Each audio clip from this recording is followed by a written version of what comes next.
I'm Christina Watson, and I adopted my 6-year-old son Jake from Guatemala.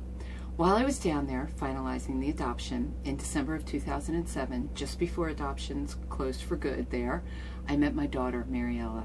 She was 1 month old.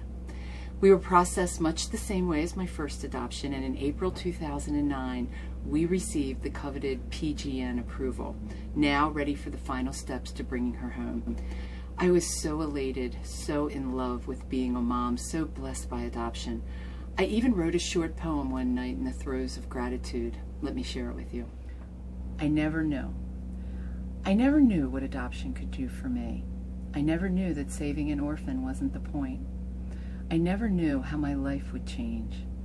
I never knew that being a mom could fill my heart so completely. I never knew I could grow to care so much about a culture not my own. I never knew that the unending stream of adoption stories would delight me so. I never knew there were 163 million orphans in the world. I never even thought about it before. Before that stirring in my soul, that call to nurture, that opened my heart to love another woman's child. And now I know. Now I know the privilege that adoption and parenthood is. Now I know the depth of the deepest bond that two people can share. Now I know the satisfaction of doing what I was meant to do, heeding the call of my Creator, living my purpose. And now that I know, I wouldn't have it any other way. What joy international adoption is, except when it isn't. You see, there was a typo on Mariela's approval, and instead of fixing their error, the PGN decided to illegally open a new investigation, one that has lasted 4 years. My daughter is 5 years old now, living in an orphanage, her second. In August of 2009, the police raided her first orphanage, and without warrant or cause, really, they took all the children, including my precious girl, to other state-run orphanages. I was not allowed contact, nor news, nor photos, and no Guatemalan judge would grant me visitation. Imagine not being able to know a single thing about your toddler. But with much pushing and an act of God, I was granted visitation in March 2011, 19 months later. I've been 7 times since then, each trip with its own unique blessings and challenges, all too many to count now. Mariela knows me and sort of believes I'm her mom. I mean, how can she? I have no words to tell her when she will come home. I've been told it will take 2 more weeks, and I have been told it will never complete. And even in this moment, I do not know exactly how and when she will get home.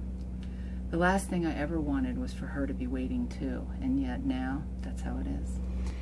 And because I'm a life coach and we like to focus on what's good that's going on, I won't speak to you today about the countless atrocities that have taken place over these years.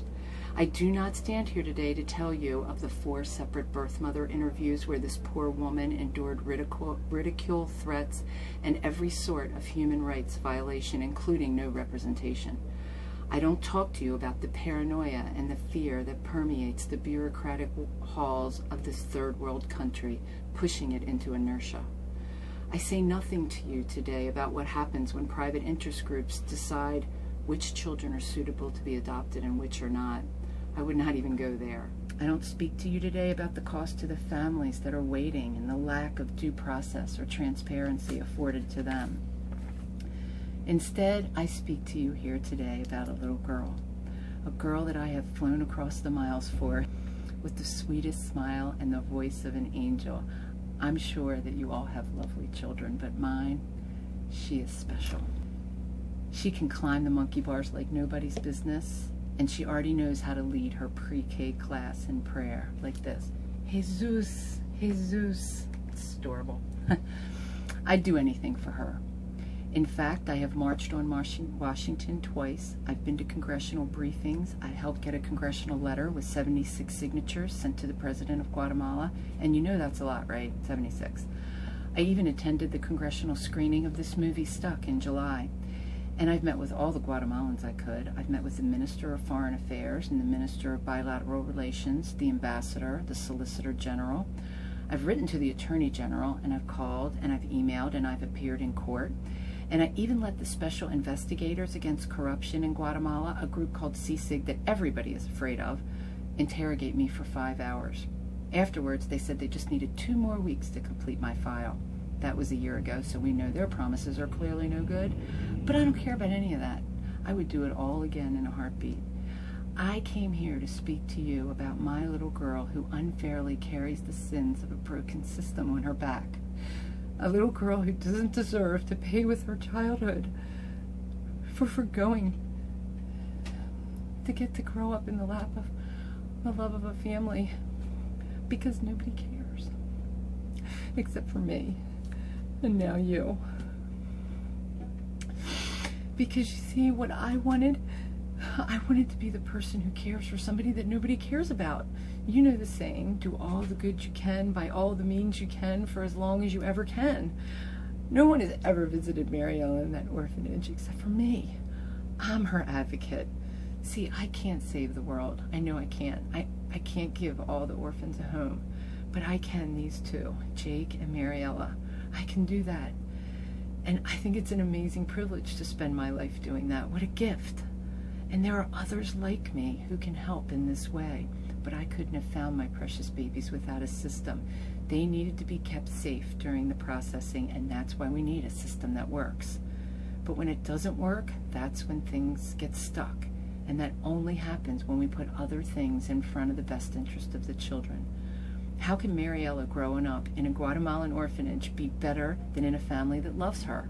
It can't. It doesn't make any sense. Yet it is happening right now as I speak here with you. And we can do better than this, and we must. That is the job of our government. It is wrong to take the position of popular nonprofits and say that, oh, these international orphans, they're not our problem. Let the child stay in its own country of origin, even if someone in another country is willing to help. And not just provide money, but provide love, a family. What is that? I mean, how does that make any sense? It is wrong. We are all God's people. Remember, created equal with certain unalienable rights? We Americans believe that. We are in this together, you see. We need each other, just like Mariela needs me. And now you.